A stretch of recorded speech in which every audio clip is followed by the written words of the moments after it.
It's time for Blumpkin and Friends, starring your host, the Reverend Johnny Blumpkin.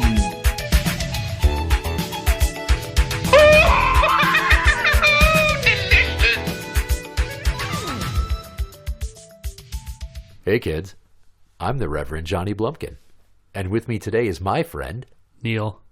Neil is back, and we have spent 2 episodes and countless other jokes lambasting my mother, really putting the screws to Linda, but I thought, it's time for me to pay some homage to dear old Dad.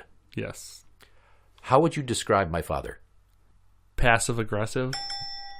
Oh, that was pretty good. Yeah, I'd go with that. He is pretty fucking passive-aggressive. I just want to reiterate that this episode is not to bash my father.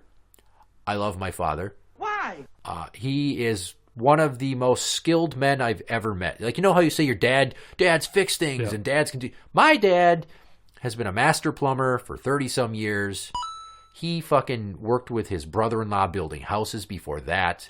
He finished their basement. He's helped me with so much shit on my house. He knows cars because he had another brother that was a gearhead and a race car driver.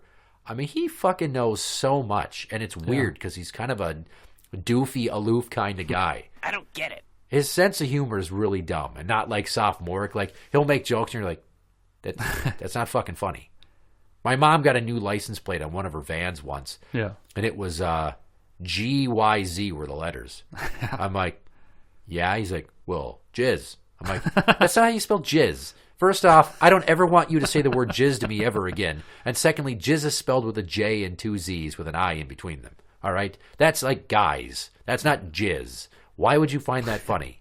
That's wildly inappropriate. And he's just kind of like, I don't know. What are you, a dumbass? So I've told stories about how my dad always ends up...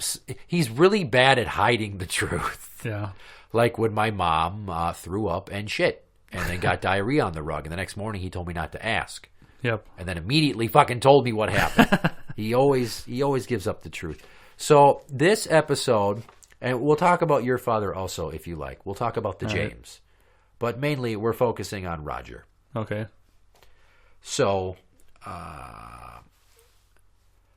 when I was in elementary school, I was in Boy Scouts. You were in Boy Scouts, right? Yep. Well, I never made it to Boy Scouts. I was always a Cub Scout. Well, how old was the actual Boy Scout? I think I was in the Boy Scouts, but then like Eagle Scout was high school age, I think. Yeah. And that's when everybody quits. I quit after Weeblos. Okay. I was in it a little bit longer, but 5th or 6th grade. I quit after 4th. Before I was in somewhere into the Boy Scout range. So I tell you, my dad took so seriously the Pinewood Derby. Yeah. And making my cars. Oh, yeah. Jesus Christ. You would think that he was trying to win a prize at the World's Fair. Yeah. So you always go on like field trips for Boy Scouts, right? One time we went to a Boy Scout Expo at Northtown Mall in Blaine. Mm-hmm. This is in the late 80s. Yeah. And we were there. And outside of Montgomery Wards, which is now technically gone, obviously, nothing was in that space forever. So it's the entrance to the mall that is technically part of LA Fitness now. And across from it, the Home Depot is across the lot. So there were payphones, a bank of 4 of them. I, for some reason, thought it was hilarious to make 911 hang-up calls. And I was prank calling the county switchboard. Cocksucker! And I did a few, and then I waited, and then I did a few more, and then I did one more, and my dad's like, what are you doing on the phone? I'm like, we're playing. He's like, get off the goddamn phone. Leave those phones alone. So then we all met at one point, and they were like talking about all the different exhibits and all the different troops and packs that were there. And one guy's like, one thing we should bring up is that someone's been making a number of 911 hang-up calls, and we'd like it to stop. Like, this is a guy announcing it to hundreds of boys and their fathers. On the ride home, we're in my dad's truck. And he's like, so what was up with that thing where they talking about the hang-up calls, huh? It's like, that was you, wasn't it? He knew. He fucking knew. I was like 7. He's like, that was you, wasn't it? I'm like, yeah. He's like, that's not fucking cool. He yelled at me so much. He was so mad. I don't think he told anybody. He's like, you better not ever tell anybody you did that. He's always like using threats of me going to jail. I don't know why. I mean, working in a jail now, I know what it takes to actually go to jail. So I don't have to make those false, empty threats to my kids. If he made up a threat, like, you keep doing this, you're going to end up in jail. I mean, he wasn't wrong. I guess. But he's like, if I tell the cops, they're going to take you to jail right now. Yeah. Well, it's not going to happen. They're going to, give me a talking to. One time I stole a package of baseball card stickers from Cub Foods, and I stuck them in another sticker book from like the Care Bear movie. Yep. And I was going through it. My dad saw them. He's like, "Where'd you get these?" Like, I found them. He knew. He somehow knew that I had gotten them somewhere wrongly. Yeah. So to scare the shit out of me, they brought in their friend who was a detective on the local police force. Okay. To talk to me about stealing and what can happen. Mm-hmm. And I didn't really listen the whole time. He was just talking to me for nothing. He was doing it as a favor to my mom and dad. Yep. That guy went on to go to prison for molesting his own son. Odd fact. Liked his own son. Creepy. So I guess he could have really scared you straight if he wanted to. I guess, but thank God he didn't. Well, at least now I can eat a hot dog without bursting into tears like it's a trigger event, Yeah. Why did he do it? Why did I have to steal the stickers of the baseballs? When you went from being a Tiger Cub Scout to being the first whatever Scout, I think a Wolf Scout, they'd take you, you'd walk across the bridge, symbolically. Your dad would turn you upside down, and they'd tie a handkerchief around your neck, like a yellow one, with Boy Scouts on it. Well, that's what happened to me. Oh, maybe. I don't remember. I remember that ceremony because I was the last one, or the second to last one in my troop that got to go. So other people were like, "Oh, man," and they'd say stuff, and the crowd would laugh and clap, right? Yeah. Well, they got me up there, and my dad turned me upside down, and they couldn't tie it right, and I was upside down for so long, I just went, "Jesus Christ!" I went to a Catholic school, so an entire cafeteria full of parents that were religious nuts. He puts me right side back up, and they make me go sit in my chair because it was the next person's turn. Nobody clapped. Nobody did anything. It was dead silent, eerily silent. And when we got home, I got my ass chewed for that one, big time. So there's pictures of me holding the book I got, like the Wolf Cub Scout book, and the handkerchief, and you could tell I'd been crying for quite some time. It's pretty obvious what had been going on. Hello? In their house in the basement, I had my toy room, my playroom, and one time he got sick of how much of a mess it was, so he tried to help me clean it. And I had this Little Tykes football toy box. It was big enough that a kid could fit in it. Yep. So I would just throw all the shit in there. He found this like Urkel O's. That was a cereal, Urkel O's. From Urkel, from Family Matters. Which is probably worth a lot of money now. Yeah, so this little notepad, and I had practiced writing in it. But what I practiced writing were swear words. Of course. Yeah, so my dad found it. He's like, "What's this? What's this? Hell damn, shit hell damn." And he said it like it was going to make me, feel bad, but I just started laughing. He's like, "It's not funny. You can't write that. It's not funny. Swearing's not funny." I'm like, "Yes, it is, because you said it." Oh, God. But that was around the same age that I was in Boy Scouts with a lot of these kids from my school. There was like 7 of us. So were you that kid on the bus that taught all the other kids swear words? I did. You were that kid? I was the one that talked to made dirty jokes and talked about sex. Because there's always one kid. That's where you can shelter your kids all you want from TV and video games and music. But as soon as they get on that school bus, they're learning about everything. And you were that kid who went and taught all of them. I did. God. Yeah, I got in big trouble for that shit. But around that same age, when I wrote Hell Damn, Shit Hell Damn, being in the Scouts, and we went to this kid's house for a meeting. It was one of the last years that I was in the Scouts. And this kid, he had a younger sister. We were sitting in the back of my dad's truck, a few of us, just talking. And we were getting people to repeat funny names. Yep. So that we had somebody that was in our group whose last name was Tucker. Okay. I dared this kid's sister to get out of the truck and out loud say to him, I'm like, he'll get so mad if you say this. I got a 6-year-old girl to say, "Tucker the Wucker, the big fat fucker." I made her say it, and she got spanked so hard, and then she told him that I made her say it, and I was in trouble. Oh, God damn it. That was funny. So a few years... And because I said, like you brought up, the kid on the bus that knows too much. Yep. Age 7. I'm in my room. They gave me cable in my room. Oof, bad idea. No shit. He walked in one day, and I was watching Lethal Weapon 2. And it was the scene where Mel Gibson's getting some sniz inside of his trailer that he lives in. Yep. So there were boobs. And they were having intercourse. My dad walks in, he's like, "What's this? You turn this off. You can't watch this." I'm like, "Well, it's almost over. See, the scene's over." So he's sitting there, he's like, well, what do you think they were doing? I'm like, they were humping. He's like, okay, well, we should probably have a talk. 7. I'm 7. He goes, why don't you tell me everything you know about sex? Not, okay, well, what they were doing is having sex, and let me just give you some idea what was going on. It's, tell me everything you know about sex. And I'm almost like, is he trying to cross-reference his knowledge with mine to see how wrong mine is or how out of date his is? Yeah. So there was that. Ironically, at age 17, when they found out that I was sexually active, again in the basement, he tried to talk to me. He's like, there's other ways of getting sexual gratification. I'm like, no, shut up. Shut the fuck up. We're not fucking having this conversation. You're not talking to me about this shit. 10 years later, he tried. Too late. Shut him down. I shut his ass down big time. I mean, you having cable in your room, isn't that kind of where you... I mean, is that when you started getting the Beavis and Butthead from? Because I know you learned a lot from that. Some kid at school told me about Beavis and Butthead.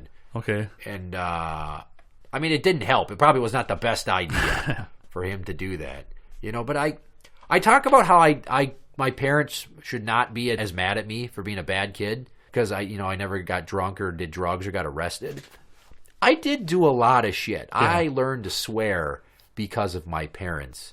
Oh, yeah. When we were in Florida when I was 8. We got lost. Fucking stupid. And we were driving like 40 miles out of our way to the next exit. Florida was greatly underdeveloped then between Orlando and whatever the next fucking exit was. Mm-hmm. And they were so mad they were yelling at each other. You know how my mom gets? She does not end an argument quickly. No. I heard all these new colorful words that made my ears tickle and my brain perk up. And that's where I learned how to swear from my dad and my mom.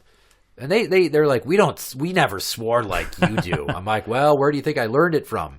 Yeah. Well, school. I'm like, no, I fucking learned it from you when we were in Florida on our trip when I was in 3rd grade and we got lost in the rental car and you guys were going nuts. So yeah. So another thing about that is Columbia House Record Company. Oh yeah. For CDs.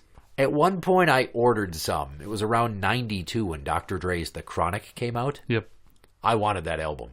And, so they wouldn't 10, buy it. Or was it a little bit after? No, I was 10. Okay. So they would let me buy a few CDs, but not if they had warning labels on them. Yeah. Because they were buying the Tipper Gore bullshit. So I'd ordered like the Menace to Society soundtrack, Dr. Dre's The Chronic, Cypress Hill's Black Sunday. Yep. I forget what some of the other ones were. But those main ones. So when that came in the mail, here's what happened. I was looking at it, and they caught me looking at it before I ordered it. My dad ripped up the order form, threw it away. Yep. I got it out of the trash, taped it back up with Scotch tape, filled it out. It was covered in tape. Yeah. It was Frankenstein so they still together. Sent you the they still sent it. My mom got mad and called them and said, you understand that you're sending these to a 10-year-old boy? You had to have been a few years older because I knew you when this happened. And I bet you it's probably more around 94, 95. No. It is. I joined BMG also multiple times. Maybe. But the first time I got involved with Columbia House, I was like 10. Okay. So at the latest, it would be 93 when I was 11, which is about the time that we met. Yeah. 11 or 12. So, I mean, I was at my friend's house across the street playing. And I got a call to come home. I'm like, uh-oh, I think my report card came. And I get home, and I'm like, is it my report card? They're like, no, what is this? And I saw the box. I'm like, oh, it came. They're like, no. My dad chased me around the house. And at that time, I had moved my bunk beds to the middle of my room between the windows. Yep. He kept trying to spank me, and I kept diving under the bed and over the bed to get away from him. And it was like very like a Benny Hill scene. Yeah. He wanted to beat my ass. And my mom called them and was like, this is a 10-year-old boy who you entered into a contract with. You didn't think anything was up when you got the order form that was all ripped up and taped back together? It was like, he said it was covered in tape. Nobody thought anything was up? You dumbass. Like, I can't have him listen to this gangster rap music, so you won't be getting this back and you won't be getting any money. Yeah. So they just chalked it up to a loss. Yep. And I was like, awesome. So they hid the box of the CDs up in the rafters of the storage room in the basement. I found it like a year later. Yeah. And then I took it, and they never asked for it again. Well, I know that the reason I knew that happened, at least that happened with when I knew you, is because we both did it. And when they send the bills, and then they just call up and say, you realize that this was a minor, right? Gotcha, bitch. And then Columbia House and BMG, they knew can't do shit. They couldn't do shit, so they just let you keep the CDs. Yeah. I mean, because I remember you doing it first and telling me about it, and then I did it a couple times too. Yeah, so I taught you how to pull off Yep. mail fraud. Nice.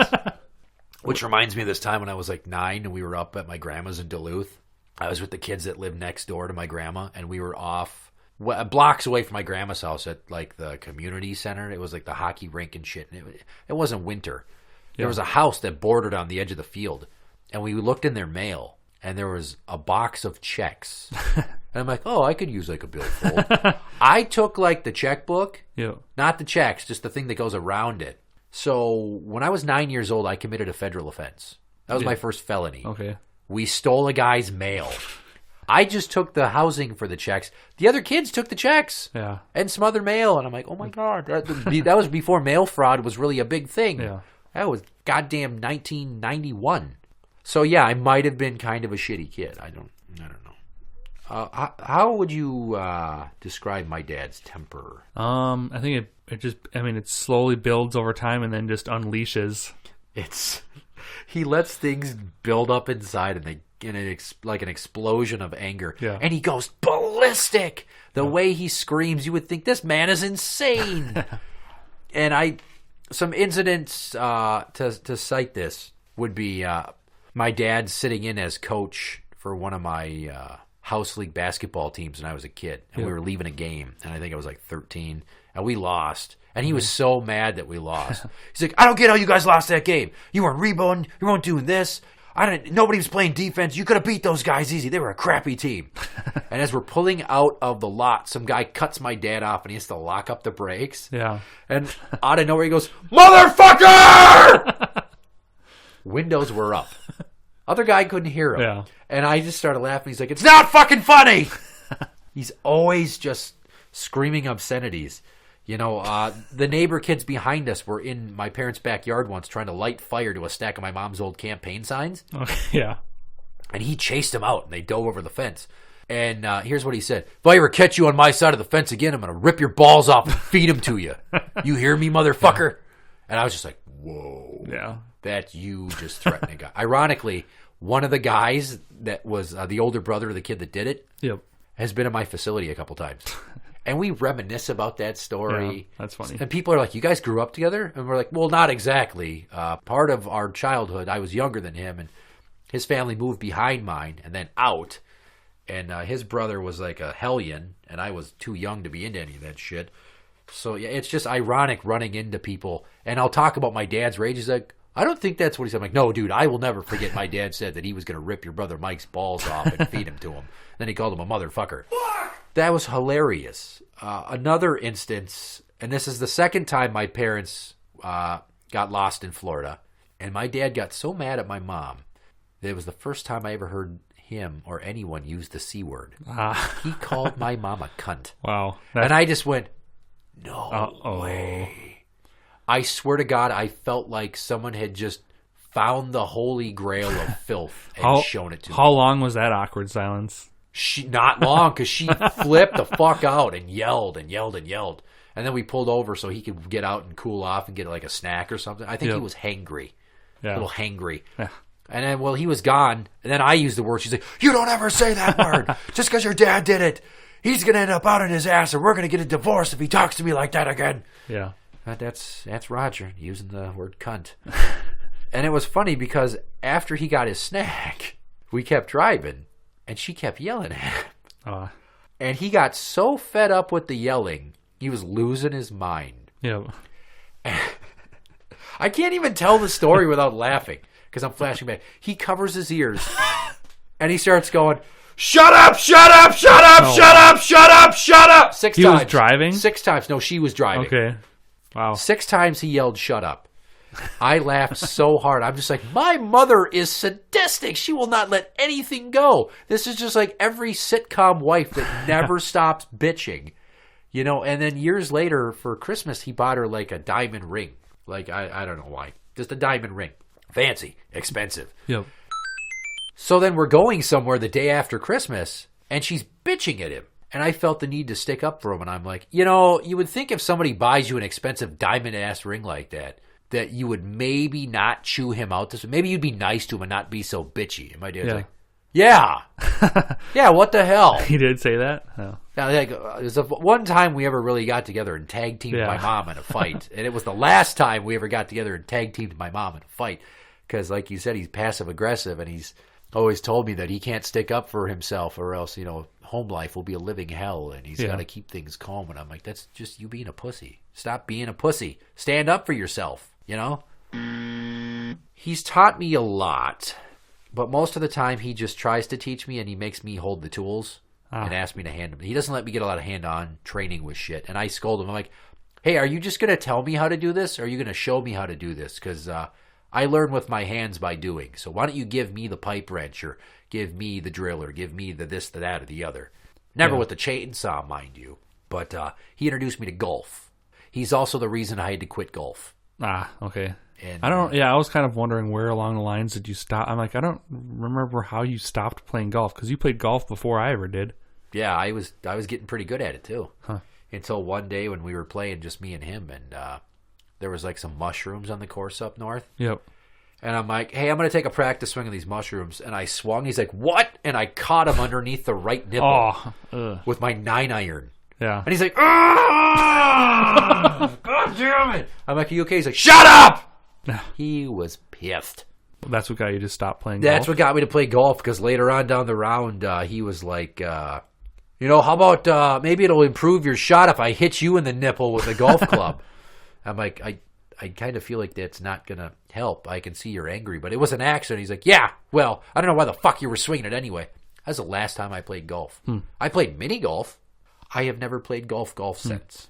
My dad actually mentioned something about your dad up at the golf course, because he was just kind of saying something about like one of the teams or whatever that he was on with your dad. And he says, I don't understand why Roger's always got I don't know if he's always got to hit first and putt last or something like that. And but he makes it a very well-known thing. Yeah, it's a well-known thing. And then I'm like, Dad, give the guy a break. I'm like, look what he has to go home to. I'm like, this is the one time in his life, or one part of his day that he can, he can get away. Yeah, he can control this. And I'm like, just let him have it. I'm like, you don't care when you go. I'm like, just let him go. And he's like, yeah, I guess you're right. He's also a perfectionist, though. Yeah. So he's probably like, well, if I don't fucking tee off, no, he's going to get close enough to the green. He's one of the better golfers up there. I mean, they have like the handful of guys who are considered like the good golfers on the for the tournaments. And I think him and my dad, and then when they get on a team, they should pretty much win.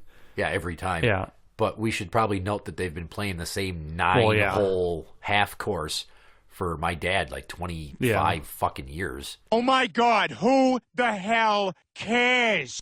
Has the James ever gotten a hole-in-one there? Yep, my mom and my dad have. Have they? Yep. My dad did. My mom doesn't golf because she's fat and uncoordinated. And Which hole? The first. It's easiest to get a hole. That's where my mom got it. Hole. Yeah, my dad. I almost got one there. Yeah, my dad got it on 7, and my mom got it on 1. So 7's the one where the tee off is like way on the top of a hill in the trees. That's 9. That's 9. Yeah, they switched it around. It's the other one, right? It's the other long one. Okay. But nobody that's listening has any idea what the fuck that means. What's the significance? You know where I got my love of poop humor from? I don't know. From your dad? From my dad. He used to fucking tell funny poop stories. And he had this one about this guy at work who called him once, who called in sick. And he's like, oh, Roger, I'm not coming in. Okay, what's wrong? He's like, well, I'm sick. Oh, okay, so I'll see you tomorrow. Well, I shit the bed. My dad was his boss, and he called him to say, I shit the bed, in those words. My dad chose to tell us that story at dinner. And I'll never forget that I was eating Kraft macaroni and cheese when he told me, and I almost choked.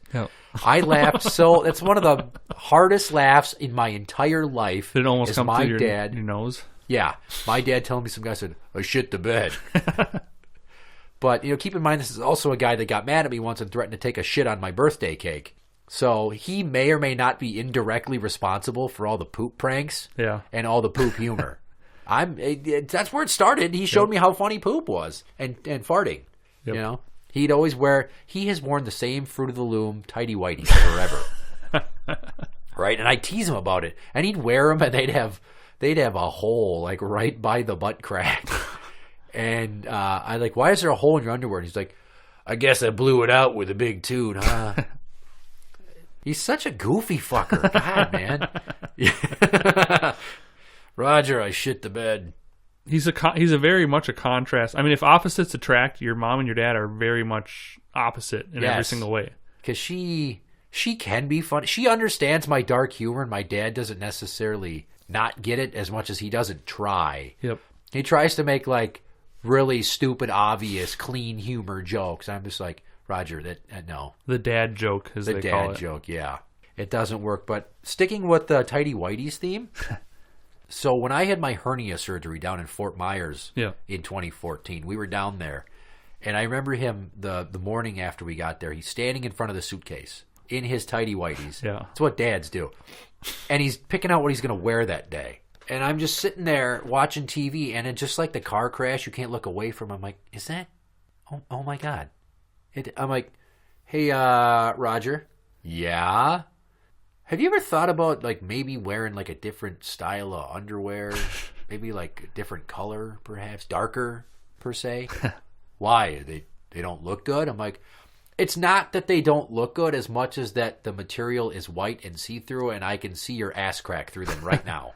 And he's just like, oh. Why the hell do people wear white underwear?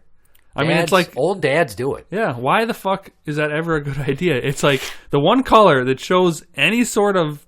Any stain at all, like any little piss drippage or shit stains. Marks. Guess what? It's going to show up on a white pair of underwear. And he is 60 years old and still fucking wearing them. Yeah. My dad does too. Does he really? Yep. Ah, the James. I don't know what... Maybe it's that generation. I don't know. Well, you also want to talk about polar opposites. I mean, our dads are very similar, but they're also... Like, your folks are way more laid back than my folks. You know, you had two siblings, so your adolescence was way different than mine. Yeah. I mean, both of our families were Catholic and went to church and shit. We met up at the lake. Yep. But, like, my dad's very serious all the time because he's always under a lot of stress because his life sucks. Yeah. Because he had me for a son and my mom for a wife. And then your dad is just, he's always been really kind of goofy and laid back and shit. And I've rarely seen him mad. Yeah.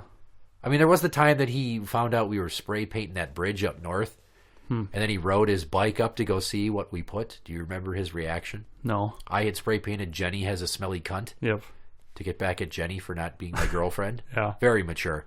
And your dad comes back and gets off the 10 speed and just drops. And he's like, you got any more of that paint left? You guys better go up there and cover that up. Yeah. One of the few times I've seen the James get hot. Every once in a while, but not, I mean... Not like my dad does. He's like a pressure cooker because of his home life. You know?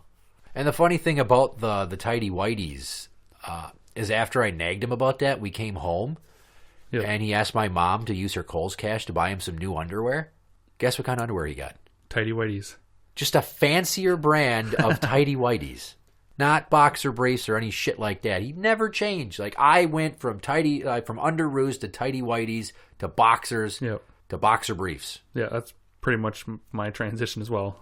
Because eventually you got to find that happy medium. That's what boxer briefs are. Well, I think that it must be a generational thing because I know that my grandpa, I remember that I actually used to wear Tidy Whities, and I think somewhere along the lines of 5th or 6th grade, my grandpa had always worn boxers. And I don't know if that's his generation too, is the same thing. And that's, I don't know if they bought me some boxers and they were so much more comfortable. Because your nuts could hang. Yeah, exactly. And I started going from boxers then on out.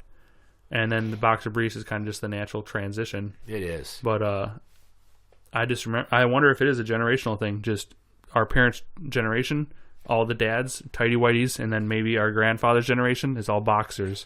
Then the next generations will all be thongs, male thongs. God, I hope not. That reminds me of when I worked at Target, the old one that they bulldozed over here. And I was 16. It was my first like big job. And I was walking through the male clothing section. I was in the stock room, so I was trying to get to the stock room from one stock room to the other. And some old guy stopped me. He's like, hey, I have a question for you, young man. I see all the women's thongs over here, but I don't see, where are the men's thongs? And I'm just like, oh my God. I'm like, I don't think we have those, and I'm not sure if they make them. But, we don't have it. He was like 80 years old. Wow. Where are the men's thongs? Yeah. Maybe he was just fucking with me. I don't know. Maybe. But I had to tell a lot of people that story. My old man's quite skilled with a meat carving knife. He's always the one getting screamed at by my mom about Thanksgiving dinner not being ready on time or not done to her liking, and then he's cutting the meat, probably thinking about taking that knife to his own throat so that he'd never have to hear her yell at him again. How are things different for him since you moved out, though? I mean, compared to from when you lived there? Well, I come around enough that I still get a lot of her anger, but when I don't come around, he gets all of it. He gets all of it. And there's been a few instances where I stopped talking to my mom for like a couple weeks at a time. Mm-hmm. And he calls me and virtually begs me to come make up with my mom. I'm like, no, fuck you. I'm not going to come there and apologize for something that I didn't do wrong. She got out of control. She made a bunch of inflammatory statements. And she has to make that shit up to me. So no, it was well, this is just making it rougher for me. Like, I'm sorry that it makes your home life hell because she yells at you when she wants to yell at me, but that's the point. The point is her anger. She won't deal with it. She can't handle any criticism, and she'll never admit she's wrong. And until she apologizes, I'm not fucking coming around. And I've done that 2 or 3 times, and it gets pretty intense with him calling me, trying to get me to make up with her. I think the longest I've gone without talking to her is 3 weeks. And I got to tell you, it is like night and day difference in my stress level, not having to fucking deal with the constant criticism of the way I do everything. It's not even that I'm doing it different. I'm doing it wrong, apparently. Yeah. She'll never let go that I'm not a Catholic anymore. She'll never let go my swearing. Yeah. The other day, she was talking about taxes. Mm-hmm. And I said something like, well, what about me? I don't want to pay for NASA to go to Mars. I don't fucking care about building the military-industrial complex. Why do we need to develop new bombers? We're not having dogfights in the air like World War II, so what do I need a stealth bomber on my tax dime for, huh? There's all this shit that they do with my money that I don't like. Yeah. And, every now and then, I might have used the tax money that I paid for years on something for me. What I'm referring to is when my kids were delivered, I didn't have insurance, so the government picked up the tab. Yeah. But I'd been paying taxes for 13 years at that point when the first one was born. So I'm like, I'm finally using my tax money for something that I want. But that was like the end of the world because I'm a mooch. Well, you're paying your taxes to pay your own salary. I am. When you work for the government, you pay taxes to pay for your own salary. This is true. So we are at the portion of the show where we have arrived at the RPS Intercontinental Championship Challenge. So, if I may introduce the bit. Ladies and gentlemen, boys and girls, children of all ages, Blumpkin and Friends brings to you the Rock, Paper, Scissors Intercontinental Championship Challenge of the World, where you throw 5 hands, rock, paper, scissors. You go up against the champion, winner take all. It's time for Neil to go up against Graeme of ITRadio in Graeme's, I don't know if it's his first or second title defense. I fucking lost count. Anyway, so I know what his hands are up here. He pre-did it. That's what you got to do when they're not in studio. I got to say, send me your hands. I got the bit from ITRadio from his show. That's how he did it. That's how I'm doing it. It makes fucking perfect sense. So you're going down, bitch. If you say so. 1, 2, 3, 4, 5. There's an N. There's a G. It looks like it spells nig, but it doesn't. So, hand number 1. Neil throws a... What are you doing for ties, though? We'll get there. Write rock for every single one of them. I have a system. Actually, write paper, paper, paper, paper, paper. You want to go 5 papers? Wait, it's out of 5. That's a dangerous precedent here. I think 5... He's got to pick rock, I think, for at least 2 out of 5. And paper, and I think this is the kind of the cheap way to do it. You're really breaking down. You're taking the fun out of it, and also analyzing the shit out of it. You're playing it like we're doing baseball analytics right now, like you're playing. So I should just do random. It probably would help your chances. I would say if I wrote paper, I could at least tie 1 or 2 out of all of them, and then win at least 2 or 3 out of them. So I would say if you went all 1, well, you got to go hand by hand here. You can do it however you fucking want. It's all right, I'll do it regular. Okay. I'm saying just for the record, I wanted to go all paper. Okay. Paper 5 out of 5, but I will go hand number 1. Scissors. His rock beats your scissors. Okay, so I would have won the first one. Yeah. 2. Hand number 2. Scissors again. He threw a rock. God damn it, Paper! That's 2 out of 5. I told you it would have worked. Don't tell me. If you went rock every single one of them, fuck you. He didn't. Don't worry. Scissors for 3. Hang on. Hand number 3. Scissors only makes sense. Unless okay, hand 3, actually, I'll do rock. Well, which one is it? Is Rock. it scissors or rock? Rock. Okay, Neil throws a rock. Graeme threw paper. God damn it! I would have tied every single one of them. It would have been win-win tie. So I told you, win-win tie. You have already lost, but we're still going to finish it out just to see how you do. So, okay. Hand number 4. Neil throws a rock. He threw paper. God damn it! Oh God, this is hilarious! How badly you're failing. You went against it. I didn't even try to talk you I would have told you. it. No, the way I would have done it would have been 2 wins and 2 ties so far. First you said all rock, then you went all paper. No, I would have went all paper. It makes more sense. Hand number 5. Rock. He threw a scissors. Okay, so I would have 4-1. If I would have went all paper, I would have tied 2, won 1, and lost 1. So I would have won. Yeah, so you would have won, tied, lost. Yeah, so you would have won. Yeah, I would have won Yeah. by doing that cheap ass fucking tactic that I told you about. There's math behind that. If you're going completely against random. So Graeme of ITRadio, still the Blumpkin and Friends RPS Intercontinental Championship Challenge champion. Fuck you. Oh, that's funny. Anything humorous you want to throw into the end of this episode? No. It burns when I pee. It happens to the best of us. And then you know what you do? You go to the doctor, you get an antibiotic, you take one now, you go home, you eat dinner, you go to bed, you wake up, you take the shower, you take another one with breakfast, you go to work, you come home, you take a nap, you wake up, you're clean. Or I suppose I could just take the ball pen out of my urethra. Well, it's that's what you're into, and don't let anybody ever tell you that your own sexual preferences are wrong. Sex is what you make of it. It is subjective. It is relative. What is intriguing, and nobody should ever tell you you shouldn't do what you like to do, even if you like to push pins into the head of your penis, which I do not. I don't know why anybody ever would. That sounds awful.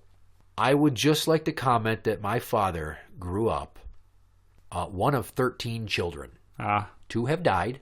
One brother was hit by a train. Or was it a semi? Either way, Uncle Dale's dead. Yeah. He's fucking dead. I never met him.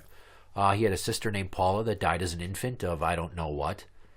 He's got one sister who works at the JCPenney Salon in Duluth at the Miller Hill Mall. Mm-hmm. One brother who was a race car driver who had his first child with his first wife and his first child with his mistress around the same time in the same hospital. I have fact-checked that. That is real. Also, he has a sister that is mentally insane. Mm-hmm. She lives in a group home / facility type setting. Another one that married a McDonald's executive and lives in, I don't know, fucking Hong Kong or Beijing or they fucking live somewhere now. Maybe they live in Tokyo. Yeah, they live in Tokyo now. Okay. Who's left? My one aunt who married my hippie-ass Uncle Jerry. So my dad's sister, Judy, was the one who worked on HR Puff and stuff. Yep, I know them. His youngest brother, who, you know what? I don't fucking know what Uncle Scott does. But he's got a son named Matthew who's my cousin, and I met him as an infant, and I have not seen that kid in probably 14 or 16 years. Yeah. They all live on the North Shore.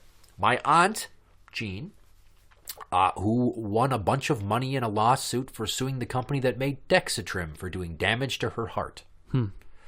Another sister, Bobby, who I can't remember what the fuck Bobby does. And I don't know if I named them all. Math. So my grandpa treated my grandmother like an easy-bake baby oven. She must have been always pregnant for like a decade and a half. She took the baby boomers thing a little too far. Oh, my God, yeah. So my dad grew up in a poor, rural Hermantown family, and my grandpa worked for the railroad. Their house did not have a basement. My dad helped dig out a basement, and it has dirt walls. Okay. And now my cousin Derek, I think, owns that house. But yeah, I think I've only seen him cry twice, and it was when my mom's mom died and when my mom's dad died. I'm sure he cried when my sister died, but I really didn't see it. I guess he was kind of a block of ice. It's weird we're sandwiching dad stuff with the RPS challenge, but yeah. He was pretty upset and quiet. I mean, he was. I could tell he was upset when your sister died. So, but he was also very tense, knowing that my sister's real dad was going to show up to the funeral. Which I've said I almost was going to beat Mike's ass because they sent a bunch of flowers, like 6 arrangements around the casket, and he hadn't seen my sister in I don't know how many, like 12 years, and had the audacity to say to the priest, "Hi, I'm Tina's biological father." I want to go, "Fuck you." And my uncle and my cousin got in between me because they saw me cracking my knuckles and just staring a hole in that motherfucker. And my dad, oddly enough, took a picture. He took pictures of my sister in her casket. I think he did that to my grandmother also. I don't know why people take pictures of individuals in their casket. It's weird. It's creepy. That's been around for a while. And there's actually been another thing that's even creepier than that that's been around where people take one last picture with corpses. Apparently it's an old tradition, but people don't do that anymore. Thank fucking God. Yeah, there was a recent one that came up of some company, or not company, but some kids that did it with one of their buddies out of, I don't know if it was Mexico or some Central America country where they had I saw it on a poker forum. He would play one last poker game with their buddy and he was all propped up and everybody thought it was weird as hell. Which, I mean, it is, but it's apparently in... wherever. There, I don't know if it was Mexico, it's pretty common. It's a tradition. Take one last picture with, the deceased. I don't think it's that weird to take them with the casket. So, I guess it was just the picture of her in the casket. Yeah. He wasn't like standing next to the casket, like giving a thumbs up, like yeah. Which, I mean, if you want to Google that, I can guarantee you there's multiple. I've already seen some pictures of people taking selfies with dead grandmas. Oh, dude, Google it, and you'll find quite a few. That's fucking trashy. Yeah. And hilarious, but mostly trashy. Yeah. I will leave you with this story. A couple times I tried to do nice things as a kid, and they backfired. One time I tried to wash my dad's truck, and I started doing it with an SOS pad. He came outside, and he freaked out. He caught me right away. I didn't scratch the truck. You dumbass. He wanted to beat my ass, something fierce. Another time I took some chalk and wrote on the fence, "Happy First Communion" to me and my sister. Yeah.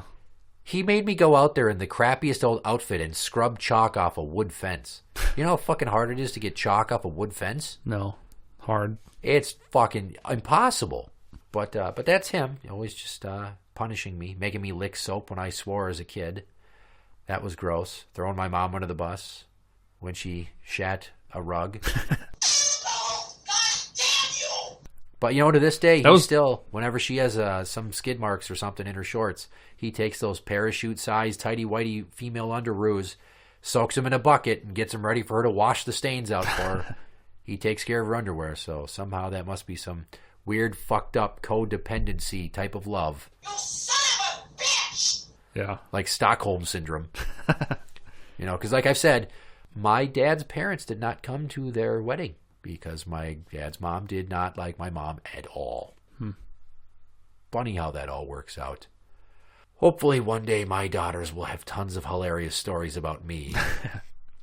They'll tell them lovingly and not like, "Oh, our dad was such a fucking dickhole." I kind of worry about that, but what can I do? I have a broken family, so I have to try. Unfortunately, I'm the disciplinarian and the one with the scruples and the common sense. So I learned how to be a man and take care of your family and stick up for yourself and soldier on even when life is shitty. From my old man, that's the lasting legacy of Roger, is that he taught me how to hunker down and grin and bear it. And I have done a good job of that to protect my 2 daughters. I thank you for joining us on this episode of Blumpkin and Friends.